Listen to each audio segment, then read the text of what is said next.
Amphibia and the Owl House, currently two of the biggest exports coming out of Disney TV animation. They're also the shows that I talk about the most on this channel. I have a desire to cover other shows, but those two shows are the ones that I usually love to analyze. They're the ones that I'm extremely familiar with. But there is a third Disney show that doesn't quite get the same level of attention. The title is The Ghost and Molly McGee. I have a pretty long break from college, so I decided to binge watch the first season out of curiosity, and yeah, it does leave a really good impression on me. For those who are going into this show expecting the same level of storytelling and layers that Amphibia and the Owl House deliver, you're not gonna fall head over heels for this show. The first season of The Ghost and Molly McGee acts mostly like a family sitcom, and honestly, I like that. It's refreshing to see a Disney show that doesn't try to condense an overarching narrative in its first season. It has a simple and blunt message packed in each individual episode, and the stakes aren't all that high just yet. You just need to watch the first few episodes of the show to get the sense what this show is aiming for. The pilot episode wastes no time to introduce us to the premise and the main cast of the story. The main character, Molly McGee, and her family move to a small town called Brighton,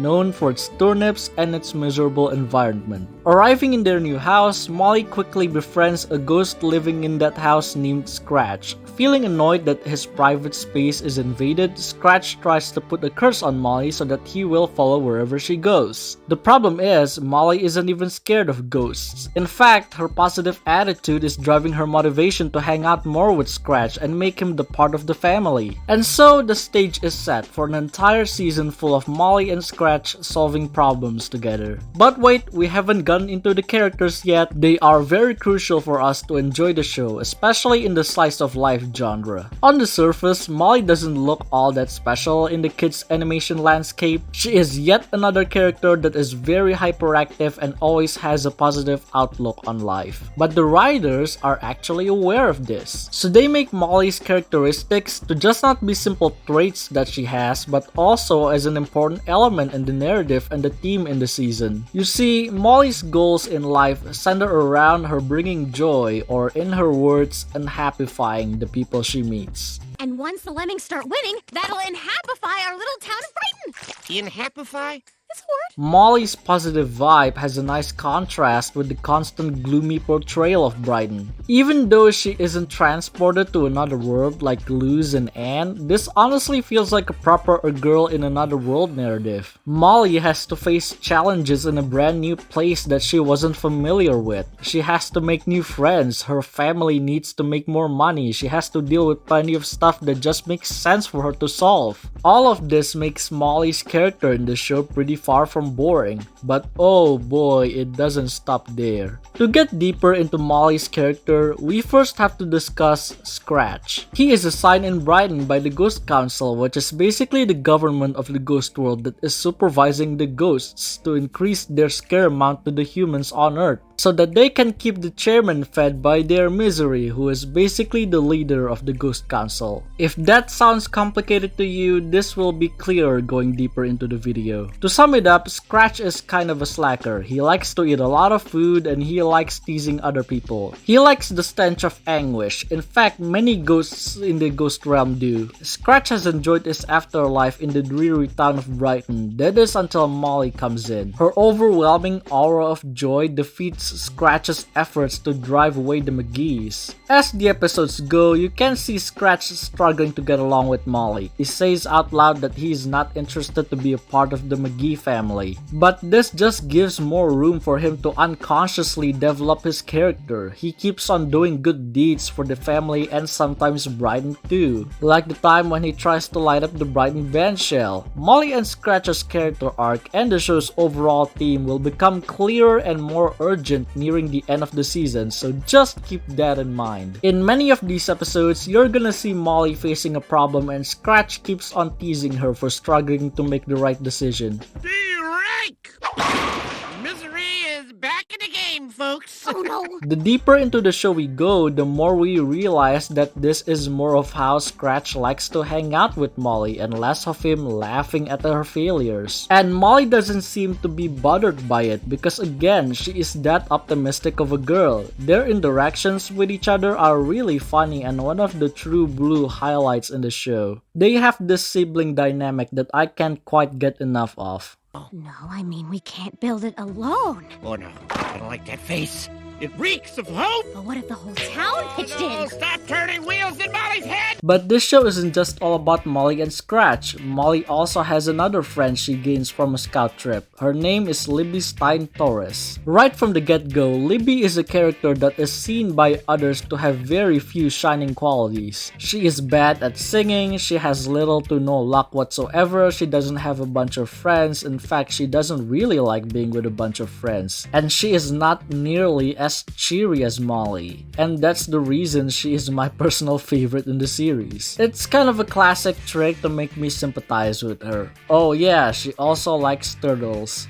Who the hell doesn't like turtles? But other than that, she is also a perfect character to push Molly forward in the show. We learned from the first episode that Molly struggles to make friends, let alone keep them. Oh, come on! You did the too friendly thing again! And we get to see Molly realizing that things can always go her way when you have a friend. One example of this is in the episode Mazel Tov Libby, where Molly is trying to throw a freaky and wild bud mitzvah for Libby, when in reality that's not what Libby wants. She can have fun by simply having Molly, her family, and turtles, not with all the school kids coming along with DJ and pyrotechnics and stuff. Oftentimes, simplicity can work very effectively. And there's Ready Set Snow, where Molly wants to have a great snow day with Scratch and Libby outdoors. But she is pretty headstrong when Libby and others prefer to cover themselves in blankets near the furnace to keep them warm inside. These episodes make Molly learn to care more for others. And then there's Molly struggling to trust Libby with her confidence on the talent show episode, one of my favorites in the season. Molly wants to stop Libby from embarrassing herself with her bad singing in front of the crowd, but she learns that she can underestimate friends like that when Libby finds a comfortable middle ground. She doesn't sing, she kind of raps, but also kind of reads a poem. It's a pretty great scene. Libby is grateful to have her friend motivate her. And then there's Andreas who, oh crap. Andrea, who in the second episode is seen as a season-long rival to Molly, which is true to a degree. She is a show-off, she is privileged, she often looks down on other people while simultaneously acting good just so she can steal the spotlight from others. But this takes a twist on the episode The Don't Gooder when we realize that her parents are pretty neglectful of her. She does all this stuff just so she can get the attention from her parents. It's kind of heartbreaking. In this episode, Molly tries to expose her fake efforts, but when she realizes this twist, she immediately defends Andrea to keep her good name intact. She learns that it's not good to label someone that they're not when you're not close to them. It's very, very sweet. Of course, there's the McGee family affair too running in this show. Just like Molly, they're pretty confident of finding ways to fix their problems. There's Molly's brother, Daryl, who likes being a rebel and causing trouble, but he also learns how to fix himself with the help of Molly and Scratch to be a better person. But in reality, we sometimes cannot change how a person behaves. It's just a part of who they are. There's Molly's mom, Sharon, who works hard for the family's income and also cares for the family a lot. She doesn't like seeing her family being on the verge of breaking apart, like when she hid their favorite board game in fear of their over-competitiveness getting the best of them. There's Molly's dad, Pete, who has a vision to improve the town he's in by working with the mayor and going all out to hold the turnip festival to bring Brighton on the map. Literally. He also doesn't want to be taken down a notch by Molly's uncle and aunt as they keep picking on him. And who can forget Grandma Nin, who is kind of a grandma figure to Molly and Daryl and also a loving mom to Sharon, as she wants her to not give up on her dream of making art. She also introduces plenty of Thai culture into the show, like the food, the traditions, and all that. Not the first Disney TVA show to do that, but I always enjoy it when foreign cultures are incorporated in in shows like this. Oh, and speaking of which, we also get to see some Jewish culture being deeply explored in this show, which is pretty rare in shows of this type. And this is no more apparent in the episode Festival of Lights, where the characters celebrate Hanukkah inside Libby's bookstore as the entire town blacks out. They play a traditional game, eat traditional food, Libby reads a really heartwarming poem. It's a total blast. And man, it gets especially emotional when they get into the backstory of the menorah the Stein-Torres family has. It's just beautiful. Oh, and I guess they get into the Canadian culture here too, so that's cool, I guess. In these episodes, Scratch's existence creates some entertaining plot ideas, like when Scratch helps Molly and her team to win a baseball game, when Molly and Daryl have to work together to serve the Ghost Council a dinner, or the Lucky Penny, another favorite of mine in the show, where Scratch swaps Molly's luck with Libby's unfortunate one and vice versa. This fiasco results in Andrea getting the Lucky Penny, and since she has been incredibly lucky, it causes everyone else in Brighton to have bad luck while Andrea is just chilling there. It's hilarious. Even in other episodes, Scratch works really well as the center of comic relief. So Libby wants to do hygge, and I want to do hygge? I mean, I'm not great at math, but I think we've got Tuga for hygge versus a yuga. Oh, and by the way, this show has a weird obsession with jokes related to death. Wait. We're volunteering at a nursing home on purpose? Over my undead body? But it's not a complaint since it is funnier when Scratch or other ghosts say it. So back to Scratch, he also has a ghost friend named Jeff. I use the word friend loosely because Scratch doesn't have the enthusiasm to hang out with him most of the time. But surprisingly, they get along very well when they hang out with each other in the episode Scare Tactics. It's satisfying to see Jeff defend Scratch because he really feels like Scratch is his true friend. This show also uses the opportunity of having a ghost world to bring historical figures as ghosts into play in some of these episodes, like the Tug Bottoms, the Ice Princess, and most notably Abraham Lincoln. The episode he's in has one of my favorite songs this season, and it's basically about Abraham Lincoln. Oh yeah, I haven't even mentioned that The Ghost and Molly McGee is a semi-musical series with a brand new song in every single episode, kind of reminiscent of Phineas and Ferb. I wouldn't say the songs are my favorite things about the show, but they certainly add a lot of personality into the equation, with the music adopting a wide array of genres. Okay, so now let's move on to the continuation. Every episode seems like they're isolated and have nothing to do with one another, but this is completely wrong. There are some moments where one episode segues directly to the next, like the two Benshell episodes and when Molly is introducing Libby to Scratch, and then in the next episode, Libby tries to get along with Scratch. And there are others that have recurring elements like Sharon's gig-pigging, Molly's dislike of the Magic Man, and Daryl's pet tarantula that roams free in the house. They're relatively minor details, but still, I want to point this out because the show really cares about its continuation. Like, there are points where events in previous episodes are explicitly mentioned by the characters. Classic Molly Scratch milestone. This is where I saved her life from a dangerous ghost. Yeah, more like a Molly Libby milestone. I'm the one who told her Sally Tugbottom was the true hero of Brighton. But most importantly, this season feels like it's in a constant state of progression for Molly. In a way, it is really similar to the formula Amphibia uses with Anne in the first season. In the first half of the season, you have Molly trying to build a relationship with Scratch and Libby first, because they would end up as her closest partners. Molly introduces Libby to Scratch in fear of losing her as a best friend, and she tries to make them on good terms. And then she starts to interact with other people in Brighton and know more about their characters like Andrea, the mayor, Patty, Weird Paul, and so on. Brighton isn't just the name of a place that Molly lives in, it's her home. And the show is also making the audience feel that way too. We get to know about Brighton's most iconic and historic things and lores. My favorite moment here is probably when Molly is assigned to an internship at Weird Paul's antique shop. Molly wants this crummy shop to look like the way she wants, but just like the Bat Mitzvah episode, she learns to respect other people's visions. Think of all the people you could inhabify! Oh, no, Molly. You inhabify the world. I like doing my and happifying one person at a time. Scratch is also going through a progression this season. Just like I said earlier, Scratch goes from someone who doesn't want to be interrupted by anyone to a more caring character to the McGee family. It's so cute. I gotta say, even though this season has a nice continuation to it, there are a few underwhelming episodes here, especially as we're nearing the season finale. The milder the episode tends to get. Now, I don't think there's a single terrible episode in this season. There are just episodes that pale in comparison with others. They just don't do too much for me. The Christmas episode, the episode where Molly becomes the mayor, the episode where Molly and Scratch have to focus to get the McGees out of the basement, they're just alright. But still, even though I'm not won over by these episodes, they still have solid jokes in them. So far, the show has got me hooked, mainly with how silly its comedy is and how entertaining its characters are. The show has been consistently fun up until the final few episodes, which is going into the spoiler territory. I advise you to watch the entire first season before you continue watching because, trust me,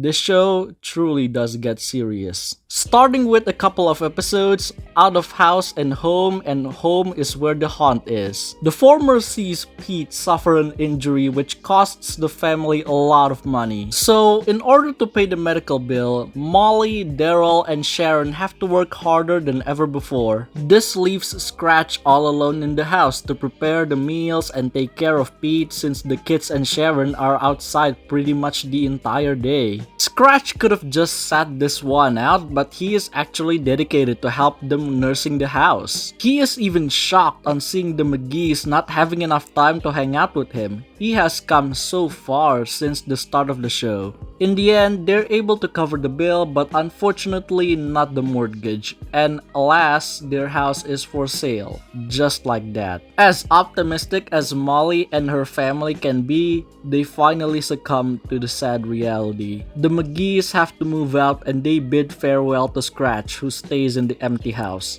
God, this just hits you with a sledgehammer. A Molly McGee episode with an unhappy ending? It's apparently more likely than you thought. The following episode sees sad Molly trying to pretend that everything is normal about her home to Libby. Of course, Libby reads through it and knows that something is wrong. Scratch is busy scaring off potential customers that want to buy the house. That doesn't last too long, unfortunately. So the McGees have one last goodbye to their house forever. That is until the Brighton townspeople gather in front of the house. It turns out that Libby and the other people managed to raise some funds to reclaim the house, and surprisingly, it is Andrea's idea all along ever since she discovered what happened to the McGees in the woods. Duh!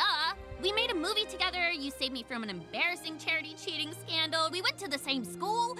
Sure, our friendship may have a rough exterior, but underneath it's something special. This is just an incredibly satisfying and emotional moment in the show. Molly's efforts to unhappify the entire town really pay off. She has done all the hard work and the Brighton people can finally repay her for her deeds. The town the McGees visit at the start of the show is worlds apart from what it is now. Then there's Scaring is Caring, which sees Scratch going through a yesification. He has endured joy from Molly for so long he turns more and more adorable by the minute. This is a cute sign of evolution from Scratch because he's been so comfortable in the family. He's diagnosed with something a ghost shouldn't have. Happiness. To revert back to normal, Scratch has to find his biggest fear, and that is losing Molly. Man, I really like their friendship so much. All Night Plight afterwards is a great conclusion to Molly's friendship with Scratch and Libby. Apparently, science has proven that staying up all night makes Libby turn into a British. Haha! The naughty throne of the North! I shall guard it with my life. Molly wants to witness the comet and she wants to make every bit of it last. She fears that she will be a part in the future, but she knows that she will remember them once she sees this comet again in 50 years. And Scratch brings Molly and Libby on a front row seat to see it pass through in the night sky. It melts my heart, man. The penultimate episode, The Jig is Up, sets up the dramatic climax of the season. The show, or rather the Ghost Council, Jingle introduces a ghost named Jinx, a joy hunter whose job is to detect the joy out of a joy agent and terminate them. In this case, the agent is none other than Molly. You see, throughout the show, Scratch has been facing a dilemma of his own. He wants to keep being friends with Molly and her family, but at the same time, he needs to produce more scares because that's his job as a ghost. As a result, the misery level of Brighton decreased. The chairman is not happy because the misery is what keeps him fed. Not only that, befriending a human also goes against the rules in the ghost realm. But Scratch doesn't care one bit. Having become best friends with Molly, Scratch stops Jinx from terminating her. And so, Jinx drags Scratch to be condemned by the Ghost Council, leaving Molly all by herself. The jingle you always hear at the end of each episode removes the ghost from the title, and it is just earth-shattering.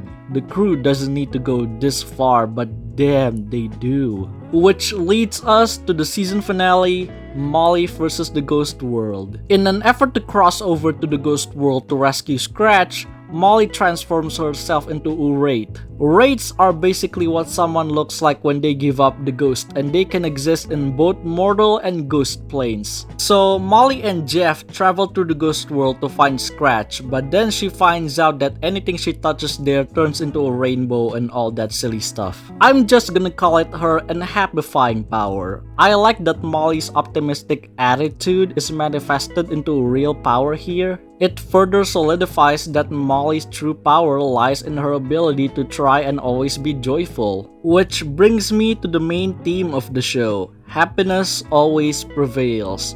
That might seem super cliche, but when you look back at Molly's actions throughout the season, that's the truth. She brings joy to a lousy ghost, and he becomes her best friend now. She brings more life to a once dreary town, and now she believes that not all ghosts should be all doom and gloom. It's a simple message that I'm not sure I myself can totally 100% nod, but I still like how it's integrated as the show's overall narrative.